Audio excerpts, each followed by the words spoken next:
President Macron has convened us for what has been dubbed as the How Dare You Summit. And for sure, I think we have confronted financial orthodoxy. We have confronted shareholder power, global capitalism, and corporate power. And we have also had a conversation about big oil. Madam Lawrence Tobiana spoke about breaking taboos. Prime Minister Mia Mottley reminded us that this is not a formal decision-making forum, but a pivotal moment to set aside our national interest and end the perpetual blame game. I want to repeat here again, as I did before, this is not about North versus South. It is not about emitters or non-emitters. It's not about the rich versus poor, climate guilty or innocent, and the powerful or the powerless. It's about all of us, big and small. It's about us in our diversity. And it's about crafting a win-win outcome. These are the benchmarks we have established for ourselves.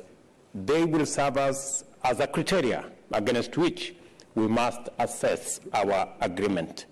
We have agreed that no country should be forced to choose between eradicating poverty and preserving the climate.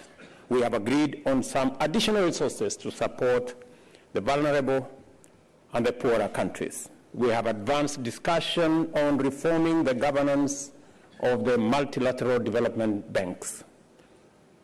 We have progressed the conversation on a new global source for financing for climate and the mechanisms that can be put together to insulate us from national interest and global power structure whose decision-making processes include all of us and not just a few shareholders.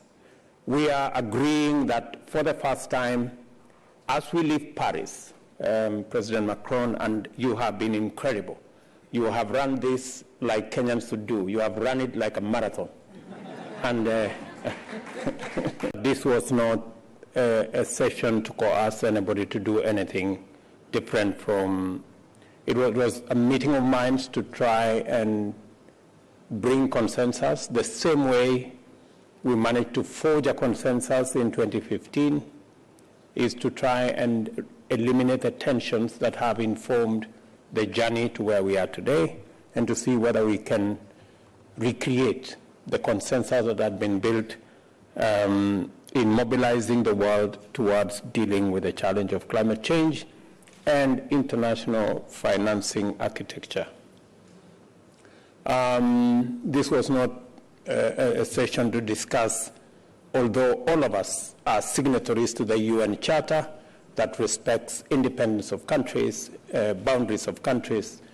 We are all believers in that, and that is why my colleagues from the African continent went to Kiev, went to St. Petersburg, because we believe there can be a peaceful resolution of all conflicts, including those in our continent, in Sudan, in DRC, in Somalia. There is always a way that we can resolve this in a peaceful manner.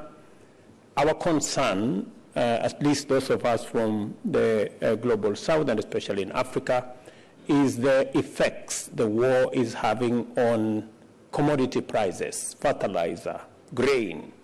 That's really impacting very negatively on the cost of living. It's also raising concerns to us because of the challenge of energy. Russia having done whatever they did, many countries are going back to fossil fuel. You know, the examples are out there. We are getting reports that maybe the UK is going to switch on their coal plants. I think that's not good for what we are trying to deal with. It's not good for the challenge we are faced with, the existential threat that faces humanity. The moment we engage the reverse gear about the things that we had done and we thought we were making progress, it concerns not just us, but I'm sure it concerns humanity. The ultimate judgment of our success does not rest in our hands. In the coming days, the world will pass the verdict on us. But I must say, being part of this conference, we have made tremendous progress. I would have preferred to see a firm commitment building on the G20 debt suspension initiative to deploy a portion of the new development finance sought to provide greater fiscal space for heavily indebted countries by refinancing their maturing debts on more favorable and extended terms. Many of our countries lack the necessary fiscal room to take on additional debt. And we are saying this as we discuss this new financing system. We value the incredible support by the multilateral development institutions, World Bank and IMF. We also have a wonderful relationship with China. They finance our infrastructure development. The tension between the West and China is unhelpful, is unnecessary, and is as useless as the tension between the North and South when we discuss climate change.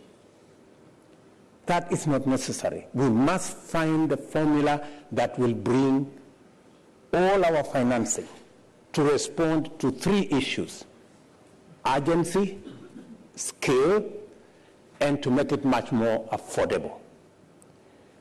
That is the conversation that we want to have, and hopefully we have laid the seeds of that conversation to happen. Again, thank you, President Macron, for making it possible for China to sit here and for the West to sit here, and those of us from the African continent to be in the equation. We don't take it for granted. Let me mention three straight things. Number one, we are bringing our ideas. We've had a very honest but candid conversation around the table.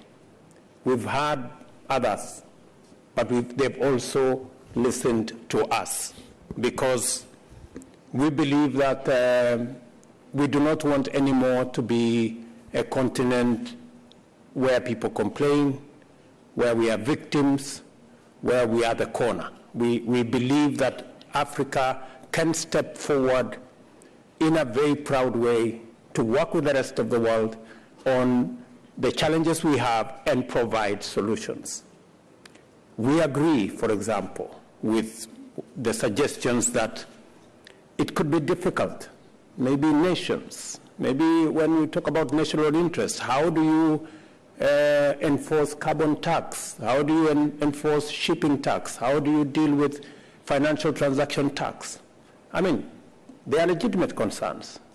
But I dare say, those who met in that little room in Bretton Woods had as difficult choices to make as we have today. But they didn't walk away from it. They forged a consensus.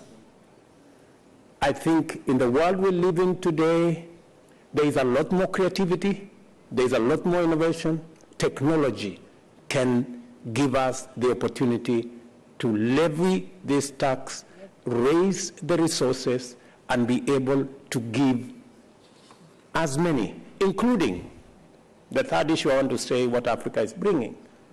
We are the continent with the largest renewable energy reserves, whether it is wind, solar, geothermal, hydro. How are we going to raise the resources to unlock the huge potential in our continent? It is by having this kind of candid conversation. It is by bringing our ideas on how we can be creative, how we can be innovative, how we can leverage on technology so that we can raise the requisite resources to unlock the Hinga Dam that is giving us nightmares, which can provide electricity to 15 countries. We still have 600 million Africans who do not have access to electricity, 900 of them without access, 900 million of them without access to clean cooking energy. We need the scale of the resources that we are discussing and to democratize the raising of those resources so that it becomes a lot more easier to make decisions going into the future. So finally, let me say, Africa is coming with ideas. We are coming with our resources. We have the largest renewable energy resources. 2/3 of the world's arable, uncultivated arable land is in our continent. We have the youngest population in the continent. These are assets that Africa is coming to the table with so that we can provide an outcome that is win-win, contributed by everybody. We have agreed that we have to rethink. We are in a new normal. The new normal that came through the pandemic, into the Ukraine-Russia war, into the vagaries and what climate change is doing to us. Floods, cyclones, droughts, and the threat to humanity that we see. This new normal requires a new approach.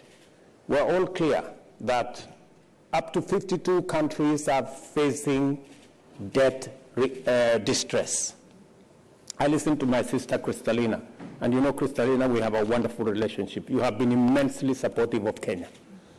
But looking at this context and listening to the discussion about the SDR, the allocation, the reallocation, the application, the verification, the assessment, the next, I get a headache. Honestly, I sincerely think that there is a much more creative way of dealing with this. The same way we did it during COVID. There is a way we can do this so that those in distress, the 52 countries to start with, how do we make it possible for them?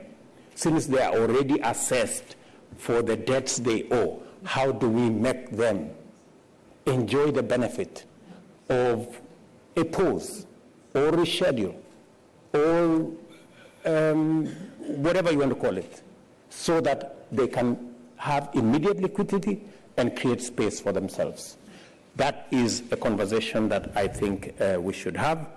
And let me say, this will move us closer to addressing the crisis that we have today on matters liquidity. We have also had a conversation and progressed one on a new global sources of financing for climate action and mechanisms that can be better insulated from national interest. This will move us close to addressing the climate crisis as a global common good, as opposed to something that we have to play a balancing act with the national interest on one end and do this at scale. So they can do this at scale, urgency, and which as if our existence depend on it. Let me clarify. Emmanuel, you've been immensely, speaking to you as a member of the G7, you have been immensely accommodative of all the divergent views that have come on the floor and in all the fora that we have enjoyed ourselves here. We are saying we want this time round a mechanism that involves everybody, where we are all paying, where we are all involved, and where we all decide. Because climate change is not about the North or the South, it's about all of us. And the discussion about carbon tax is a discussion that is a must-have. And on this one, we do not want the North to pay for the South. We want all of us to pay. Whether it is aviation tax, whether it is fuel tax, whether it is shipping tax, we want to pay because we want to be on the table. The conversation about who has not paid what is very energy sapping. It is very tiring. We want to have a different conversation. And I am very happy that that conversation has begun in Paris. And thank you, President Macron, for making it possible for this conversation to happen. We have some time between now and the Africa Climate Summit in Nairobi between the 4th and the 6th of September that is co-hosted by the Africa Union, and I was told by the chairman of the Africa Union who was here with us, the Africa Union Commission, to invite none other than President Macron. You will be a keynote speaker. We want you to carry the gains we have made here to Nairobi, onward to UN General Assembly, and finally to COP28. The progress that has been made here is immense. Let me tell you, President Macron, I know you said yourself that there is some work to be done. Yes, there is some work to be done. But we have plenty of time between now and Nairobi. We have like 3 months. As I told you yesterday, the UN Charter was negotiated in 2 months. I also said that the Bretton Woods institution where Kristalina and Ajay are working, they were negotiated in a little village, a little town called Bretton Woods in 1945, in 3 weeks.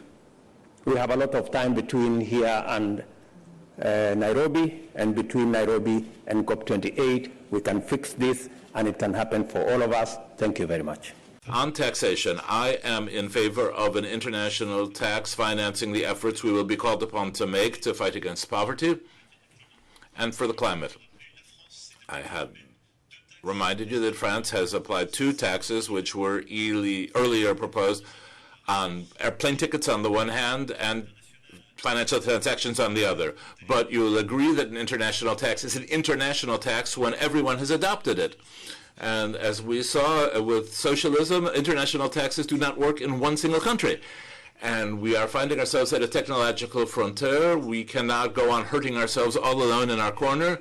We are going to have to try to oblige others to follow us and to be all mobilized. We are in favor of an international tax on maritime transport because it's a sector which hasn't been taxed, and there's no reason that it shouldn't be taxed. There's no reason it should not contribute to all the efforts that are being made all around the planet.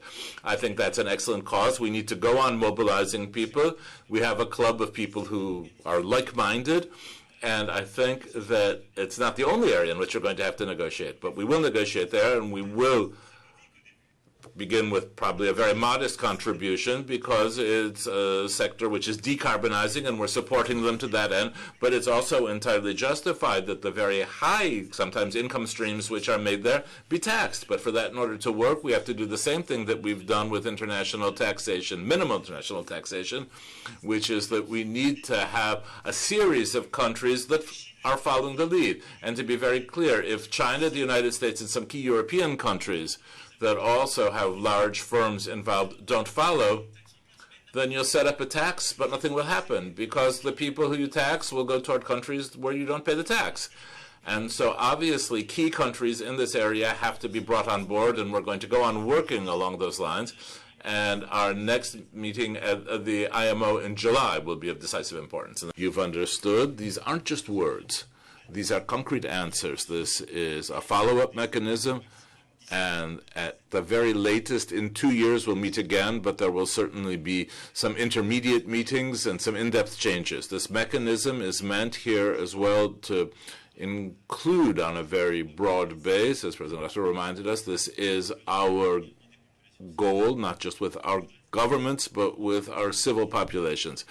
2 comments by way of conclusion and some thanks. One comment, I think the strength of this summit was to bring together here a bit more than 40 heads of state and government, G7 member countries, major emerging countries, poorest countries, countries recently impacted by climate change, and who have an experience of vulnerability coming from all parts of the world. Our discussion was very free. In our plenary session today, at our dinner yesterday, where people were called on for certain things, were criticized, but I think that's a necessary precondition to build this clear, lucid, serious structure. I think its method means that our summit was called upon to bring about unity in the international community in terms of the answer we bring to our twin problems, the fight against inequality and the fight for the planet. If we fail, we will certainly head toward a fragmentation of our international institutions. Those that exist have been progressively made less legitimate by the poorest, and people have money and ideas need to be able to contribute to it in a very different way, and that will come. I think our responsibility is to uphold this unity in the service of the common good and of our principles, which we have redefined here. Finally, I would like to thank everyone who made the summit possible, obviously the heads of state and government, the Secretary General, my personal representative, their teams, the team from the Élysée, which were all on board, the ministers who have been here, their closest teams, their national administrations, whether we're talking about the Quai d'Orsay or Bercy in France, the Foreign Ministry and the Finance Ministry, which contributes to the discussion of all these texts, and then the French Development Agency and many other structures.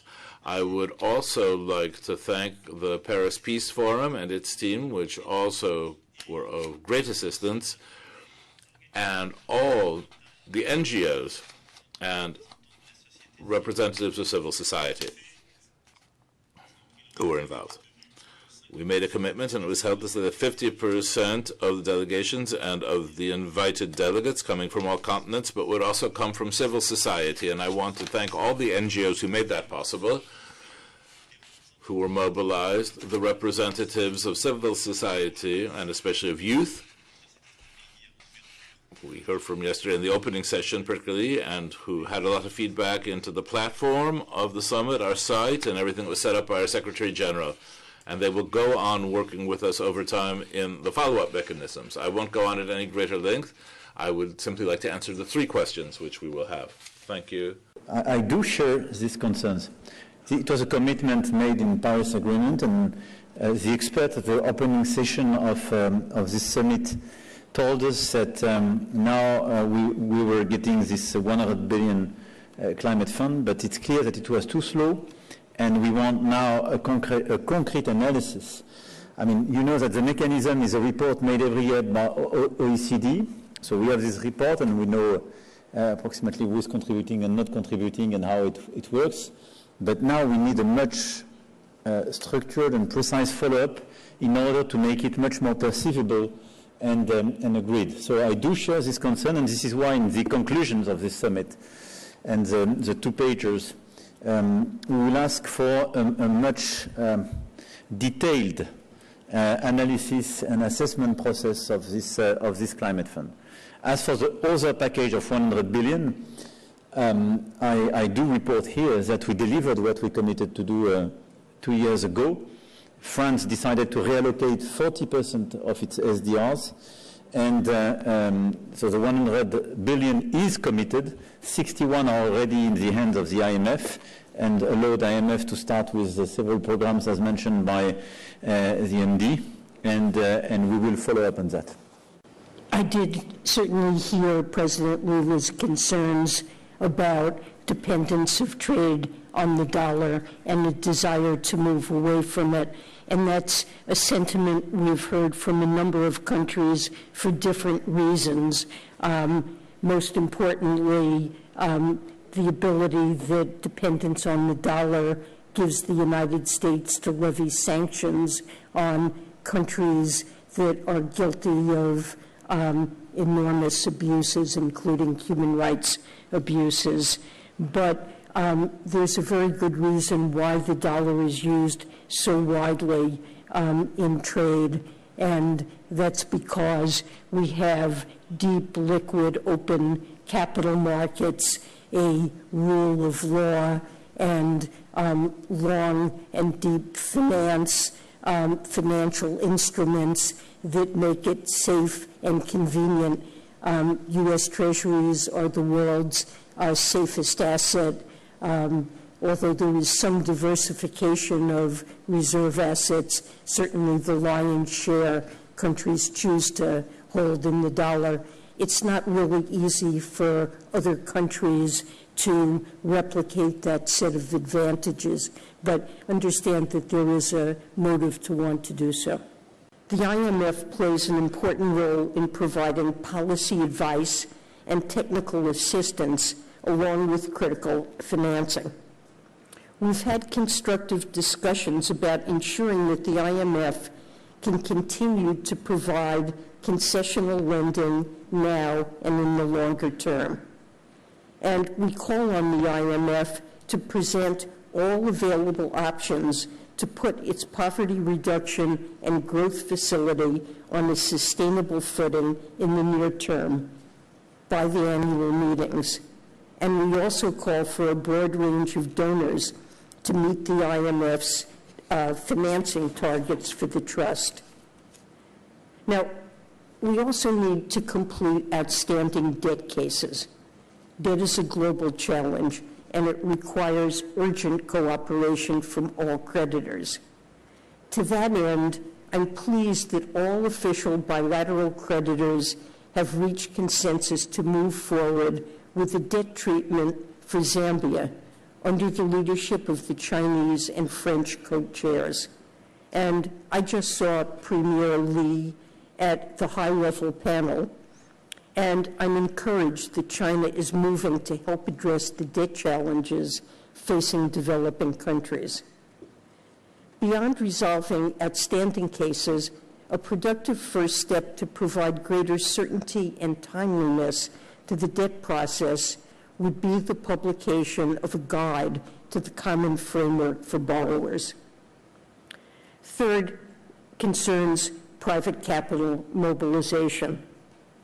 As we announced earlier this morning, the Investor Leadership Network, which includes companies with a total of over $10 trillion in assets under management, has launched a new commitment to accelerate pension fund and institutional investments in emerging and developing economies over the next 3 years. And the United States will work closely with them to facilitate investments in the critical areas of energy transition and sustainable infrastructure. I also continue to believe that MDBs should launch a set of more innovative tools to boost private capital mobilization. And that is a priority shared by many leaders of these institutions, like President Bonga. We've already taken significant complementary action. Through the G7, we seek to mobilize $600 billion for high-quality infrastructure investment through the public and private funds over 5 years. And the United States has already achieved $30 billion of its $200 billion commitment. And through initiatives like the JETPs, or Just Energy Transition Partnerships, we're bringing public and private sources of funding together to provide tens of billions of dollars to fight climate change and spur economic development in emerging economies. Well, the challenge to the world that has brought us here to Paris is to make sure the global financial architecture can orient the necessary finance toward the essential tasks of eradicating poverty, combating climate change, and building a global economy that allows people and the planet to thrive. There's a great deal of work to do, and I look forward to working with the leaders on this stage and many more to advance our shared efforts. Thank you again, Mr. President, for your leadership. The summit is an important milestone in our effort to evolve the global financial architecture to be more responsive to the tremendous challenges and opportunities facing us.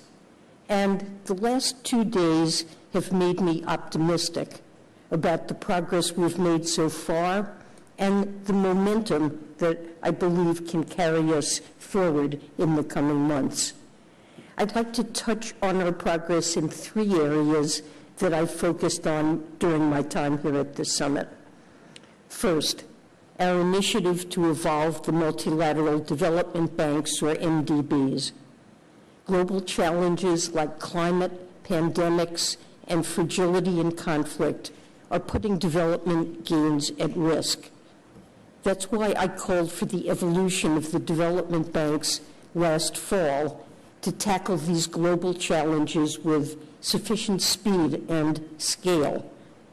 Our goal is to strengthen the MDB's work on eradicating poverty and supporting sustainable growth. They're traditional goals, not distract from them. We've made significant progress on the MDB Evolution Initiative with a broad coalition of shareholders. And our coalition has made preliminary updates to the World Bank's mission and its operating model. We're unlocking as much as $50 billion in additional lending capacity over the next decade. And our estimate is that the MDBs as a whole system could unlock $200 billion in new lending capacity over the same time frame, and that's through balance sheet measures that are either already under implementation or being deliberated. Now, that by itself would be a very significant achievement. We could have $200 billion in lending capacity that we didn't have before to invest in some of the most pressing problems facing the world: combating climate change, lifting people out of poverty, preparing for future epidemics, and much more. But the evolution is not just about the balance sheet. It's about making sure we use these resources in a more impactful manner. So we're pushing for additional reforms on a rolling basis. And this includes work to optimize our climate finance architecture. We are very focused on the need to raise substantial additional resources to address climate change and poverty reduction and other global challenges. And so we're very open to innovative approaches, and hopefully we've put some on the table ourselves. I think this is a very constructive suggestion. I think would agree with President Macron's description of the logic of why it would be appropriate, and it's something that the United